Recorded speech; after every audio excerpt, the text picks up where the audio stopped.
عبد الله صلى الله عليك يا ابن رسول الله يا رحمة الله الواسعة ويا باب نجاة الأمة يا غريب مظلوم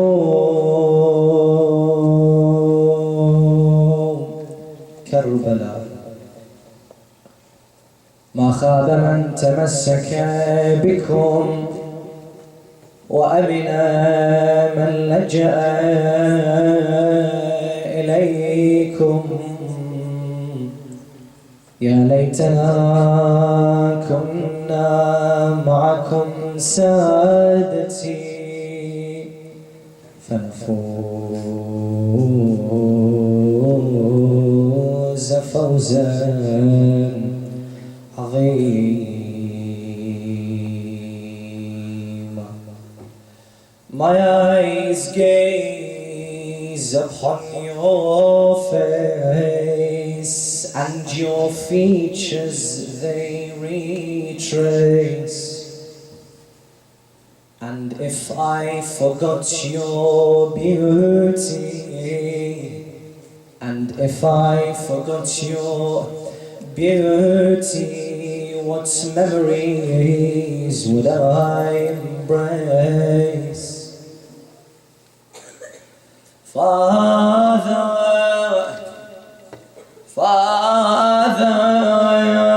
no, in your absence, no hand shall soothe my grievance, no hand to wipe the tears, no hand to wipe the tears I shed, or soothe me with its presence. This is Fatima al-Alila speaking to her father, Abi Abdullah al-Hussein. If I must live an orphan, if I must live an orphan, I'll draw my father often with my own tears of grief as ink, and my wails as my pen. I asked you before you left, Father, do orphans forget what their fathers look like? Tell me, for this alone I have wept. Because you left, because you left, oh Father, did you not once but ponder our father's children kept safe by the world that they wander within the Iraqi voice? Ali, Fatima al-Ali says to her father, Ya boy Hussein, وياكم خذوني عقبكم يا هلي يعمل عيوني وحدي بهالوطن، لا تخلوني علي لو الجسم يلظم بالسم. The Imam al-Hussein then replies to his dear daughter Fatima al-Alila, نادى الحسين أو دمعة تسيل يا بعد أهلي سفرنا درب طويل يا بويا انت العليلة وجسمك الحيل وعلى المثلك يا بويا السفر يحرم. لا حول ولا قوة إلا بالله العلي العظيم. وسيعلم الذين ظلموا أي منقلب ينقلبون والعاقبة للمتقين. أفلح من صلى على محمد وآل محمد. اللهم صل على محمد وآل محمد. Imam Ali alayhi salam, in his last will to Imam al-Hassan, says, وأكرم عشيرتك فإنهم جناحك الذي به تطير. فإنهم جناحك الذي به تطير وأصلك الذي إليه تصير وأصلك الذي إليه تصير ويدك التي بها تصول. ويدك التي بها تصول. صدق أمير المؤمنين علي بن أبي طالب. صلى على محمد وآل محمد.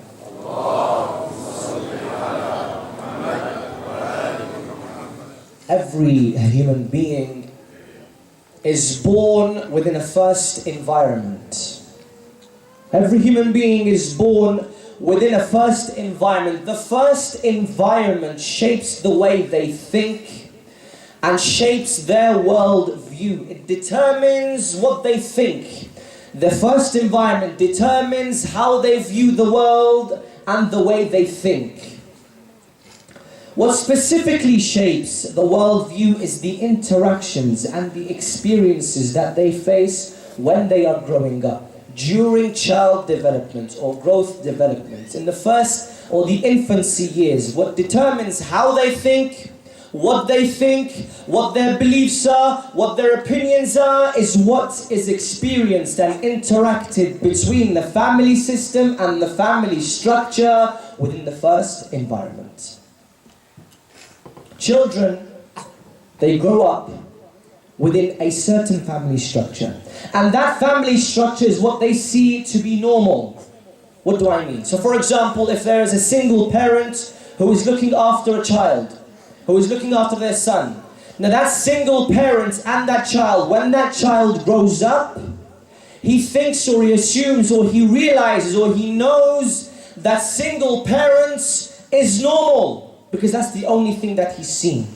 That's the only thing he or she as a child have seen.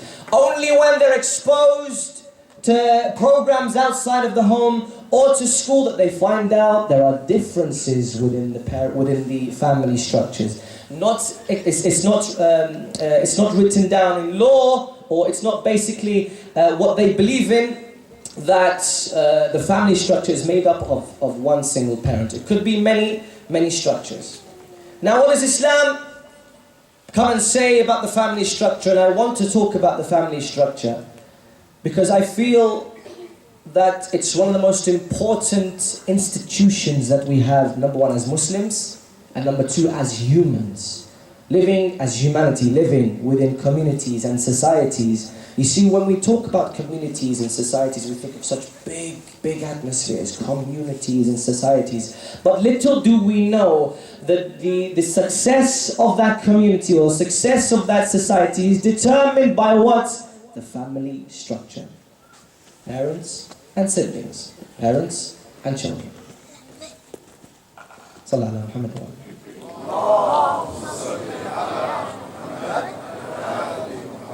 Parents and children. So Islam comes and says the family structure is the most important structure within society. Now let's bring an example of how important the family structure is. Within the corporate world, any one of you in this hall who works within the corporate world would have heard of an organization, an external organization called a union. Now I don't know about the American society, but someone nod your head if you know what a union is. Okay, cool. So people know what unions are. Unions are external organizations who, more or less in the English term, hold your back.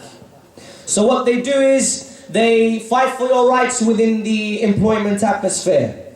They provide you with services. They provide you with opportunities to develop.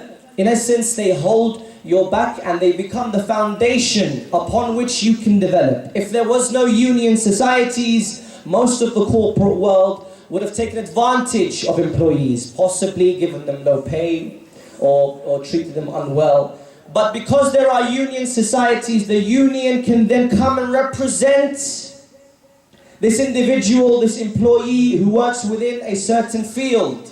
Therefore, they fight for their rights. However, if, for example, I was to sever my ties with this union, there is no obligation upon that union towards me, and there's no obligation from me towards that union. However, a similar structure is within the family sphere. A family is the foundation upon which they can fight for your rights. Why? Because Islam has put emphasis on family, meaning the immediate family, your brothers and sisters or your parents, and then the extended family, which holds an importance. Why? Because there's such things as Salat al-Rahim. And then there's the tribe. The Arab world prided themselves on tribes. I'm from this tribe and that tribe and whatever. But then there are tribes who also look after your well-being as a family member or a member of that tribe. They also represent you in certain situations.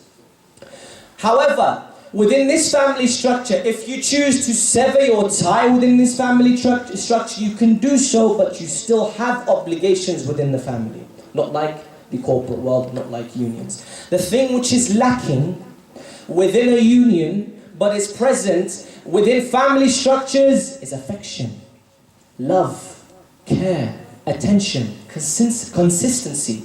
This is the thing which is lacking within the unions, but which is present within a family structure. What if within the family structure, love, care and attention and tenderness is lacking? So there's no difference between you and the union. In any case, Imam Ali ﷺ says in his last will, وَأَكْرِمْ عَشِيرَتُكَ وَأَكْرِمْ عَشِيرَتُكَ. His will to Imam Hassan ﷺ, he says, be respectful towards your family members. Be respectful towards your family members. Why? فَإِنَّهُمْ جَنَاحُكَ الَّذِي بِهِ تَطِيرُ. Why must you be respectful towards your family members? It's because, metaphorically speaking, they are your wings upon which you can excel and fly. Now this is an amazing statement by Imam Ali ﷺ. Why? Because the foundations upon which a development of a human being, of a youth, is the family structure. Is the interactions that happens between the family. So this is why Imam Ali ﷺ has alluded to the fact that he is giving us pearls of wisdom in the fact that we should always respect our family members. Why? Because they provide a platform upon which we can develop. Now Imam Zayn al-Abidin, salawatullahi wa salamuhu alayhi, sallallahu ala Muhammad wa Muhammad.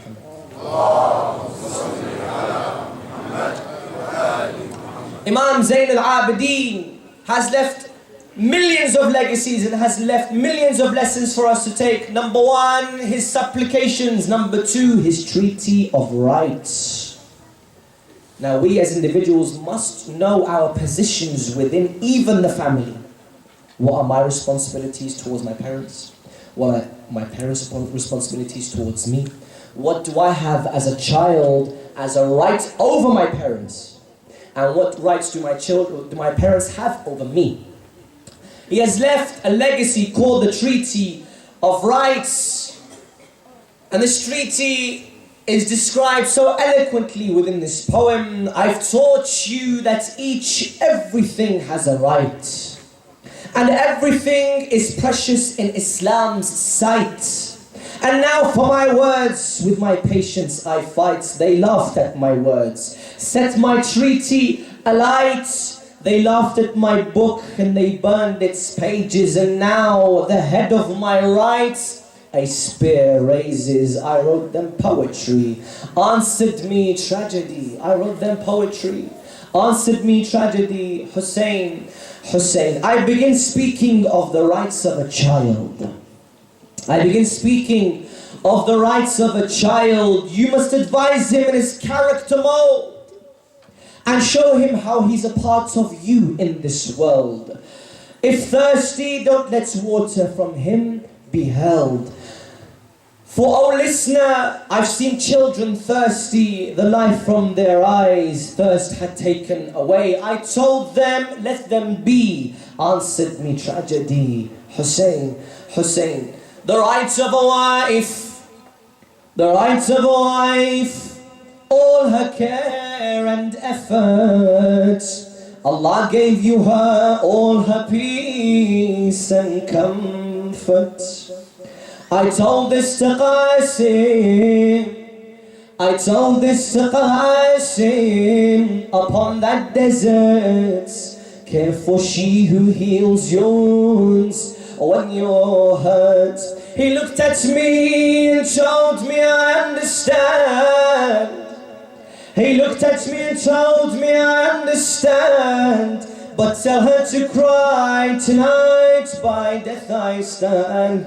Advice that came from me, answered me tragedy. Hussein, Hussein. I told Ali al-Akbar the rights of mothers. She'd feed you and clothed you when would no other. When thirsty you were for water worthier. Don't make Layla cry. Go back and comfort her. I told this to him and Layla was watching. I told this to him. And Layla was watching. He turned away and left his mother crying. She'd cry out, let him be. Answered me tragedy. Hussein, Hussein. I told my uncle Abbas. I told my uncle Abbas, your hand never extend to what's forbidden from you, don't let it end. Thirsty, thirsty, when he held water within his hand, he threw it away, he threw it away, and with honor he'd stand. Oh hands, this water from you is forbidden. Don't touch it even if on dust you've fallen. The whole world it would see. Answered me tragedy. Hussein, Hussein. Sallallahu ala Muhammad wa ali Muhammad. Yes, Imam Zain al-Abidin has left a treaty of rights, of which he speaks about the rights of the father. Of course, time doesn't permit me to enter every single right of the father and the child and so on and so forth. So I'll bring a general term of the rights of the siblings and the rights of the parents. He said that the rights of the father, know that he is the root and you are the branch. As a human being, as a father, he is the root and you are the branch. Without him, you would not be. Whenever you see anything in yourself, whenever you see anything in yourself which pleases you, you should know that your father is the roots of this blessing. Whenever you see which anything pleases you, I have this positive trait in my characteristic, know that you have to thank your father for that characteristic. There are, from my personal experiences, certain tensions and schisms, let's just say, between parents and the youth. Parents and the youth increasingly have had a lack of communication. And there's been increasing problems which I've heard, and people have come to me and said to me, so on and so forth. There's problems with my parents, and my parents don't let me do this, and I'm not allowed to do that. And this parent coming to me says, he doesn't listen to me, he doesn't understand what I'm saying to him. There's been problems increasing within our society. Why? Because there are problems between the parents and the youth. Let's go back to the beginning. Now, me personally, coming from an Iraqi background, who lives in the West. My parents lived during the time of a tyrant. During the 80s, my parents and many other parents similar to my parents were forced to move from Iraq, their homeland, and settle in a foreign land. They were forced to settle in a foreign land. So imagine I take you as an 18, 19, 20, 21-year-old, a teenager who's just been married, and I take you out of your comfort zone, out of your homes, and I place you in a place which is totally alien to you. Totally alien.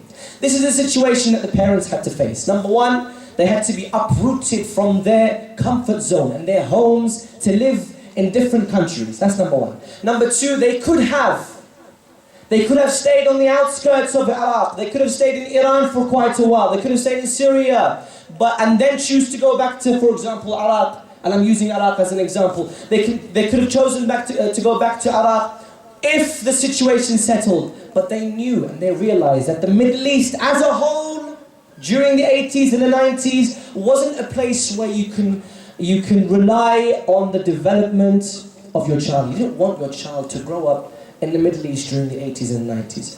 So they took a choice and they left their countries and went to where? For example, Britain, or America, or Canada, or Australia.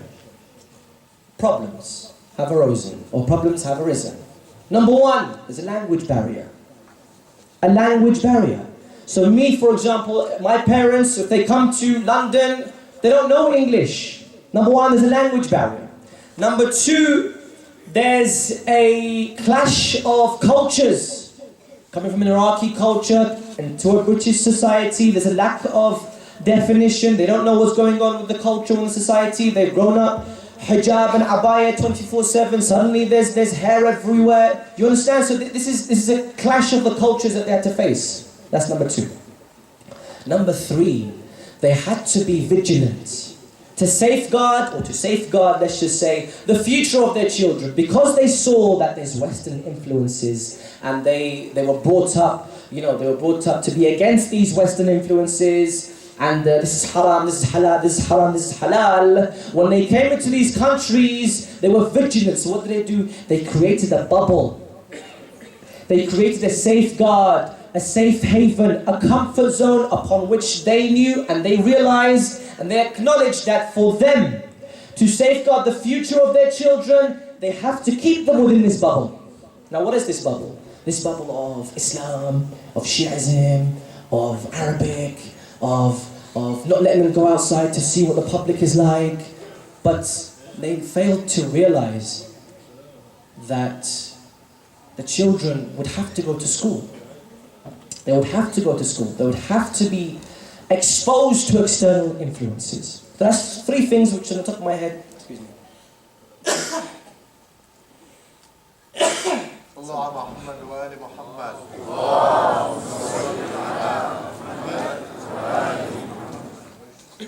Excuse me, sorry. So that's three things upon which the context of their migration to the Western societies. By the way, brothers and sisters, we have to understand what our parents went through. It's not easy for a man or a woman 20 or in their teens to totally make such a massive life decision and travel miles and miles away from your home, away from your parents. Not only that, go through a war-torn country of bombings and tyrants and oppression and processions and I've heard stories of my grandparents saying, we were in prison for 3 years and our family, for example, my grandmother would tell me that her and her husband, my grandfather, were separated for 2 years. She'd have to take care of her daughters, my mother, for example. So half the family would be in Syria and half the family would be in Iran. It's not something easy for them to go through.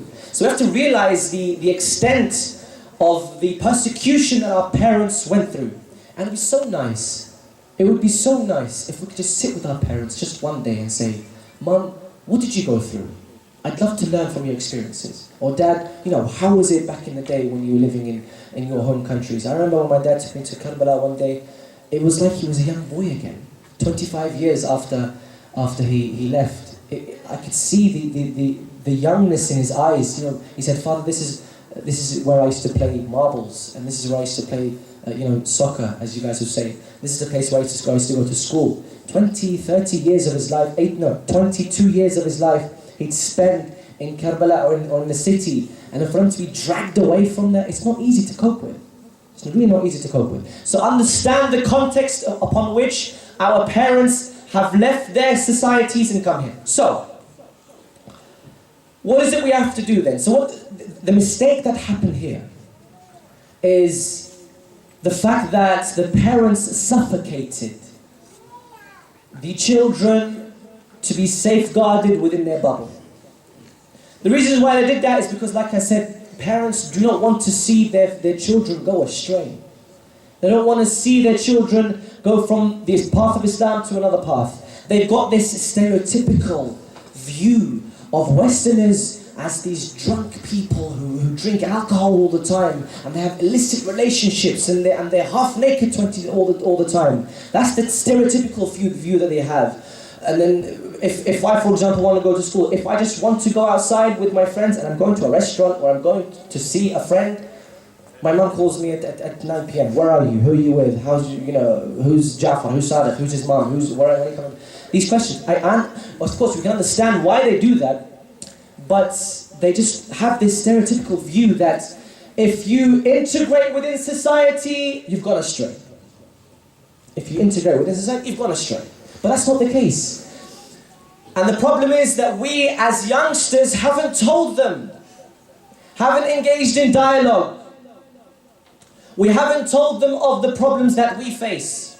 We haven't told them that, listen, mum, dad, you guys have grown up in a certain environment, but I'm growing up in a different environment. You can't suffocate me and assume or predict or try to force me to be someone that I probably am not. This is the problem that we have within the parents and child relationship. Sallallahu Muhammad wa Muhammad.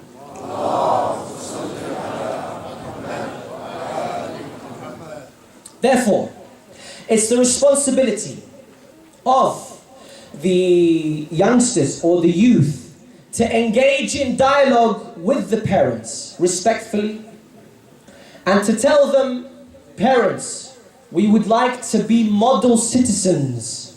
We would like to be citizens of, for example, America or citizens of Britain.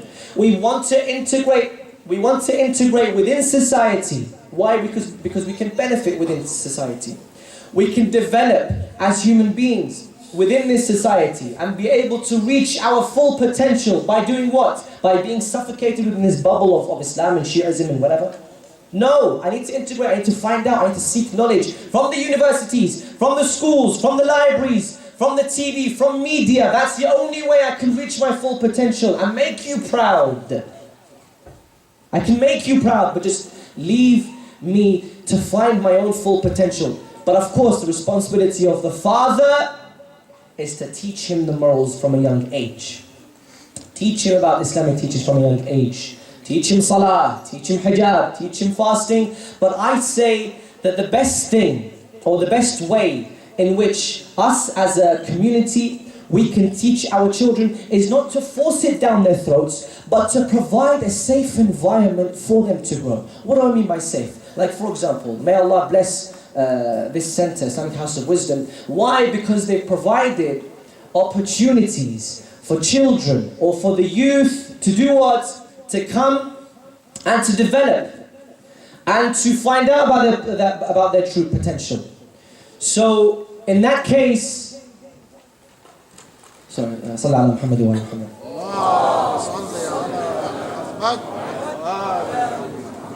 So in that case, there must be a safe environment upon which the children can grow and develop. How is that happening? One of the initiatives that the brothers and sisters that they've done in London a couple of years ago was a parent-child or a parent-youth conference in which a parent comes with his child He comes to the conference, he comes to the seminar, makes it short. It's not going to be like a 300 parents with their children, otherwise it's going to be chaotic. But what I'm saying is 10 or 15 parents with their children, they come and sit and they open in dialogue. Dialogue between the two. The parents will then open up and say, you know what, we are fearful for our children. We don't want them to go astray. And the children will then come out and say, Father, just leave the shackles. Let it go from me and let me develop as a human being within society. So in any case,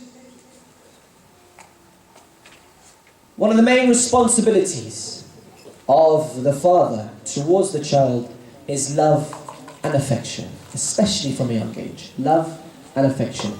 One more message, inshallah, before I conclude. Love and affection and tenderness and care is one of the most important attributes of upbringing and important attributes of growth development. What do I mean? A young child from a young age always leans towards the mother or always leans towards the father. They yearn love. They yearn care. They yearn affection. If this affection and this love and this tenderness is not given to them, they will look elsewhere. 100% guaranteed. If the father or the mother does not provide care and love, what do I mean by care and love? I'm not going to give you, terms which are very wishy-washy. Tender, it's just giving a hug for the daughter, a kiss. I love you. I'm proud of you. These simple terms which make such a difference to a daughter's life. If her father acknowledges that she is a human being, not this object upon which I have to ghir and I have to protect her and protect her and protect. I'm not against protection. Of course, protect your child. Protect your child. But allow them to breathe. That's all I'm saying. Allow them to breathe and to integrate within society. Teach them. Don't carry on with your insecurities. Give them love and affection. Why? Because if you don't give them love and affection, within the house, there are plenty of people waiting to give them love and affection. For the daughter, if you don't give her love and affection from a young age, if she reaches 11, 12, 13, and there's no love and affection in the home, there are plenty of people on social media websites waiting to give her love. Would you accept then? Would you accept it then? No, you wouldn't. Give them love, give them care, and give them affection. A father has a special relationship with a daughter. A father has a very, very special relationship with a daughter. So when Imam al-Hussein alayhi salam sought to leave Medina, when he sought to leave Medina, there was one thing he was dreading to do the whole time. He said his goodbyes to his grandfather. He said his goodbyes to his mother. There was one thing he was dreading to do. As he was about to get up on the horse, there was a tug on his cloak. Father, where are you going? He looks down towards his daughter, a lump in his throat, and teary-eyed. He looks down towards his daughter, he kneels down beside her, and this is the love and the affection that he provides for her. He immediately embraces her. Fatima al-Alila, he immediately embraces her and says, sweetie, my dear love, my daughter Fatima, I must go on a journey. I must go on this journey, but it might be a long journey. Please forgive me. I cannot take you with me. Why? Because you are ill. And if you are ill, if I take you on this journey, I fear for your life. I fear that you may pass away on this journey.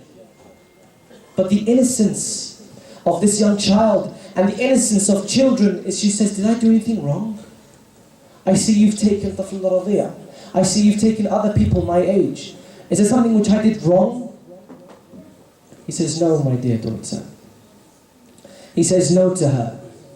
And he must then get up on that horse and go towards his fate.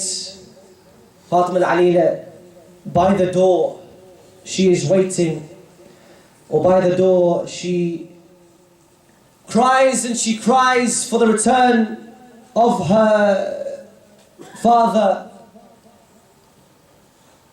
She cries for the return of her father, saying, my eyes gaze upon your face.